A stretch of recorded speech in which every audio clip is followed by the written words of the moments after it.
তো hello guys, তো আমার আজকে এদিকনা গাঁৱত ঝড়ি হবার লাগছে।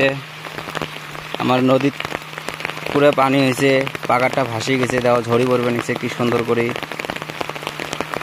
পুরে ঝড়ি পড়িয়েছে, বৃষ্টি পড়িয়েছে। দেখো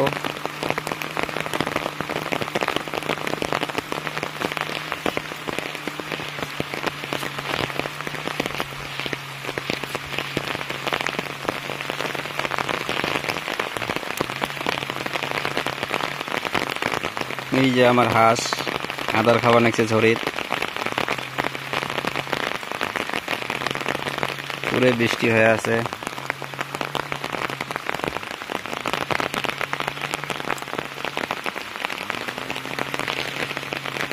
এই যে আমার দিঘিত পুরে কচুরি লোড হয়ে আছে। বড় বড় চাইনিজ মাগুর আছে দিঘিত, খুব বড় বড় চাইনিজ মাগুর।